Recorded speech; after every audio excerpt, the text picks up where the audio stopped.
Okay, questions. Continue.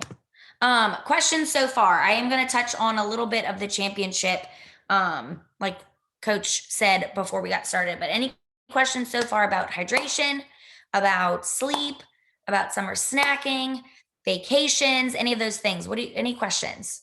I don't. Let me see if I can get the chat pulled back up. Hold on. Hmm?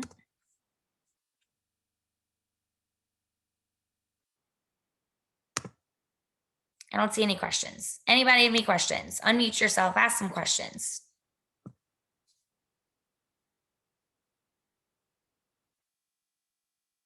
Nothing? Crickets? My goodness. Okay. Let's chat about I'm going to go back to summer vacations if you're traveling during the summer, and then I'm also going to chat about the championship long meet weekends. So vacations. Again, going back to like the snacking and just snacking all day because you're on vacation, or snacking all day because you're out of school for the summertime. If you a lot of times if you're going on vacation and you're going to a condo, or you've rented a place with your family for the weekend or a summer week, help your parents or whoever you're going with maybe make some suggestions as far as snacks. Are you working really hard right now on getting that extra protein in? Make sure you're taking that stuff with you on vacation. All of that stuff can travel. There's no reason that you should go a week without it. Your body's trying to get into these new habits. So the longer you can do it consistently, the better. So if you're trying to drink more water, pack this with you on vacation. If you're working on getting more protein in, pack those protein shakes with you to go on vacation. All this stuff travels. Just because it's vacation doesn't mean you want to throw all that hard work out on those trips. Um, for those same thing for those long meet weekends, you really, when you're out at a meet for that many hours, swimming that frequently back to back, or even if there's some time in between, you want to make sure you're putting constant fuel in your body. So let's say your go-to breakfast when you're at home is a whole wheat bagel with a cup of milk and a banana with some peanut butter. Pack that for that weekend. So get into a rhythm of what you know your body's working well with before practices, and you're like, this works really well for me, I feel really good eating this before I get in the pool. Then that's what you should be eating before you get in the pool during a meet. It should be the same. So when you're at home and you're trying all these new nutrition tips that we're sharing with you, and you find something that works. So this time while you're home is kind of like your experiment phase. What works? What sits well in your stomach? What gives you that extra energy boost? How are you performing? How frequently do you need to be snacking until you feel that hunger? That's all the time for you to do these trials, experimenting on what works for you, so that you can take that to meet weekends and implement it. So you don't want to get to meet weekend if you're traveling to Mississippi or wherever y'all are traveling to for these weekends. Either pack it, plan it, or you get there, you make your grocery list of the things that you need. You go to the grocery, you bring it, you make sure you have an ice chest, you make sure wherever you're staying has a refrigerator. So there's again that planning and preparation, because we don't want to go that many hours without the things to fuel the body and keep us at peak performance. But we will go into that more soon. All right, question from Enzo. What would be a good snack to eat in between swims during a swim meet? So I think I shared a couple, maybe months ago, these oat ball things. It's rolled oats, peanut butter, honey. You can roll them up and keep them in the refrigerator. Tons of complex carbs, tons of healthy fats. You can throw in some chocolate chips because it's really yummy. It gives you that extra little bit of natural sugar boost. We can share that recipe again. I will post that onto the New Wave Nutrition slide on the website. Another great snack would be a banana, a sandwich, packing a sandwich. It's not just because it's not lunchtime doesn't mean you can't take in what would feel like a small meal. You want to be eating something that's full of complex carbs. Again, the carbs are king. Those are the fuel. That's the gas you want to put in the car. So you are the machine. You need the gas. You need the carbs. So a sandwich, a whole wheat bagel, something like a whole grain, the power energy balls, fruit like an apple, a banana, some crackers, some whole wheat crackers with, do they have like some sandwich crackers you can get in like a pack of 6? Something like that's going to be really good. That's going to hold you over. Another question. That was a good one. Anybody? Nichole. Yeah. What are the options for those that really struggle to eat? I don't know, just like the stress of the competition sometimes makes real food, Tough. sandwichy, crackers, dry and thick and kind of heavy. What are substitutes for just to get by? So there's something called high volume foods. So basically you want to be taking in something, if you're worried about something that's sitting heavy on your stomach, we want to look at something that is light, so it doesn't feel like you're eating a lot, but it packs a big caloric punch, meaning it's high in calories but low in weight, low in volume.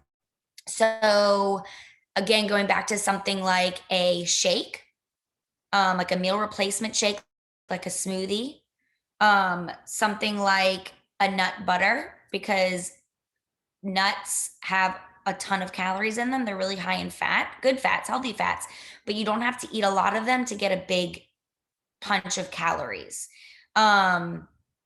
So a smoothie, or something like, again, going back to fruit, something light like yogurt, some watermelon you can eat a lot of, and it's not necessarily going to make you feel stuffed. It's a little bit lighter, but it's got some great complex carbs in there. Does that help?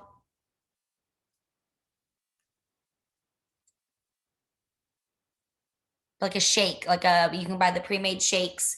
There's some like Muscle Milk or Core Fairlife ones. You can get the big ones that are like 170, 200 calories, where you can drink it, and you can kind of drink it slowly, but know that you're getting a lot of calories in there, which is going to be helpful without feeling like you need to sit and eat like a dry sandwich, dry crackers, is going to be helpful.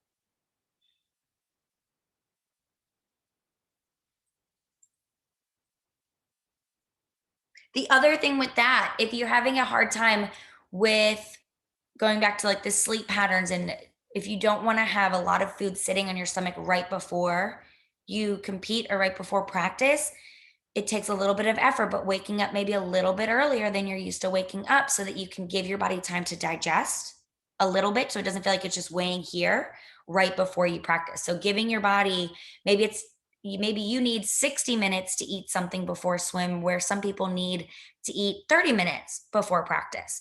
So playing around with the timing of it's going to be really important as well. So maybe you can slowly eat something an hour before practice. You're going to have a little bit more time for your body to digest it. It's still going to be within the system for you to use those calories as fuel, but it doesn't weigh so heavy. So allowing your body a little bit of extra time to get something like that down may be helpful for you, if you are someone that doesn't feel comfortable eating right before workouts.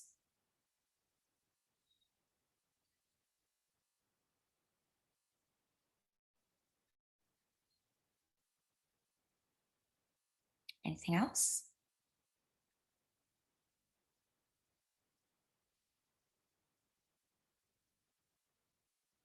Nobody?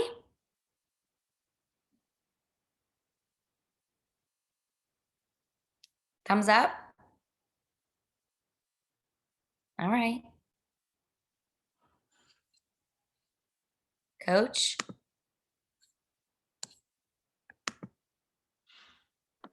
Next. You're not muted anymore. I know. So, no, we're good. All right, guys. Because I can see some faces. I don't know if anybody can give me maybe a thumbs up or an exclamation point in the chat. Are you starting to be a little bit more mindful of preparing for practices or preparing for meets? Is any of this sticking, as far as, are you being a little bit more aware of your choices? Are you being a little bit more aware of preparing and the choices you make pre and post your workouts? Are you feeling any changes? Anybody want to comment? Okay, thumbs up. Thank you. That's good. Has anybody started looking at labels of things that you really like granola bars or, things that you think are really healthy? And have you checked them out and noticed oh, it's just a Snickers bar, just kidding. And tried maybe looking for alternatives? Or are we just eating Snickers bars? Is that the thing? Let me know what's going on. Ask me questions. Let's chat.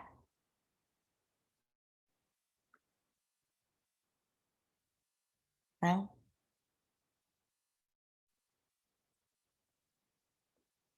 All right. I'm trying. All right. Well, I think this is recorded, so we'll get this posted like we did the last one. I'm going to post I'll post a smoothie recipe for y'all to try, and I'm going to post the Powerball recipe for y'all to try as a pre-workout snack or something that you can have during meets in between swims. What should we mainly look for when looking at food labels? You should be looking at a couple things. When you look at the ingredient list, so below the nutritional facts label with all the numbers and stuff, under it where it says ingredients, you want to be looking at what the first 5 or 6 ingredients are, because when you're reading them, the first ingredient is the item that is the most concentrated. So if you're looking at a granola bar, maybe the first ingredient should say oats. Maybe the second ingredient should say nuts. Second ingredient, fruit, some kind of maybe fruit. If the second ingredient says sugar, it's probably not a best option because it's the second highest volume thing in that label. Also, the thing when you're looking at ingredients, can you pronounce everything? You want to make sure you can identify at least those top 5 things and know what they are, because that's going to be real whole food, the good stuff that our body knows how to process. Is if it's this 8-letter, 12-letter word that we can't pronounce, it's probably not great for us. It's probably full of preservatives. That's going to just sit in our body and not make us feel great. So that's one thing to look at. The other thing to look at, added sugar. So it's just above the protein line below sugars. It's going to say sugars, and then under it says added sugars. Regular sugars and then added. So let's say something says it has 10 grams sugars. Below it, it says 5 were added. That means 5 came from a natural source, occurred naturally in that item, which means it came from a fruit, dairy, something like that. If it's 5 grams were added, that's from something like a syrup, an added fake sweetener, something like that. And those are the things we want to kind of avoid, are the added sugars. So those are the big focus things that y'all should be looking at right now, are added sugars and then ingredient lists. Good question.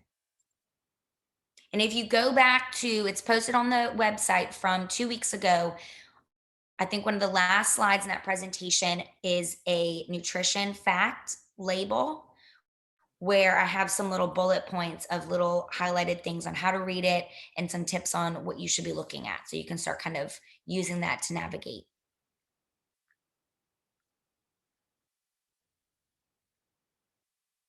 All right. Sound good? Yeah, I think we're good. Thank you, Ms. Nichole. You're welcome. So we'll be off of these for July. We're going to revisit some things in August again. Hopefully everybody out there is just trying to make some slight adjustments and trying some things out to see how they all work, and more questions you can bring about the experiences you're having, that is going to help the process along tremendously. So even if you type it, don't be shy to ask. And guys, if you see, I know we're posting these Tuesday tips on social media platforms. If there's something that you see and you have another question about it, comment below the post and I'll see that and I can comment back or message you directly and give you some tips or anything, any answers that you may have there. If you see, we posted Tuesday tip last week about, I think it was the added sugars, and how to find a real sugar versus an added sugar. If you have more questions about that, feel free to comment on it and I can respond back. Cool. All right. Well, Nichole, I have something for you as we drop everybody off. But Okay. other than that, I think, again, thanks for joining us, and everybody, you are free to go. Bye, guys.